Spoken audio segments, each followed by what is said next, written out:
We're a third and fourth generation operation here. Actually grew up here. This was my parents' farm. I'm third generation. Ag is a challenging game wherever you're at in the United States, but it's even a little bit harder here. We're at a high elevation, we're extremely dry climate, and our water sources are limited. Water's the lifeblood of the West. Water's everything. We're the second driest state in the United States. So we need to take care and use our water the best way we can. If there's anything that's going to stop any growth in the West, it's going to be water. So this right now currently is basically carrier water. Working on the Price River in Utah to try and figure out how we can address certain flow needs in the lower Price River, which often goes dry in the summer months. This is a flood control gate. We have 5 of them on the 27-mile-long canal. This one is actually inoperable at this point in time. We started our partnership there working with the Carbon Canal Company. Carbon Canal Company is actually a water delivery company. We divert water out of the Price River. We have 250 shareholders. We deliver water to approximately 11,000 acres. We have 27 miles of open canal. We were invited by some of the partners there to come up and help them figure out if we could address some of their water needs. I'm as guilty as anybody else. Ag people tend to look at any kind of conservation groups as the enemy. Thank goodness we were smart enough to sit and listen to them and see what they truly did have to propose and their ideas and thoughts.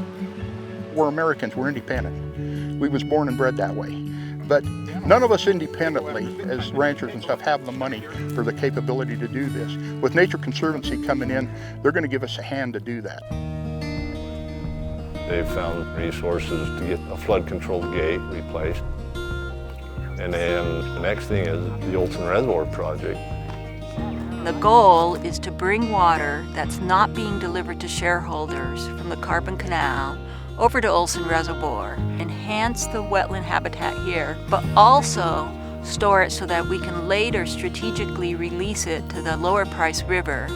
Things will be a lot different at Olson Reservoir again. It'll be more like when I grew up. There'll be wildlife there, there'll be ducks. It'll just bring life back to that area where it has kind of slipped away at this point because there's lack of water there. We're going to bring a lake back to life out in the middle of the desert.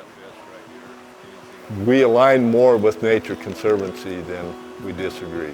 And they've worked really hard to make it even easier for us to align with them. I feel a real burden not to drop the ball and to continue on and to grow. My folks gave me a lot more than what they started out with.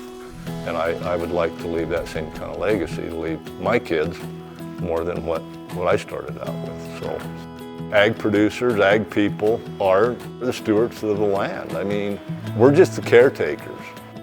And honestly, we are environmentalists. And at the end of the day, we all have the same goal. We have to do the very best that we can with what we have and to take care of it and try and improve it. That's the end goal.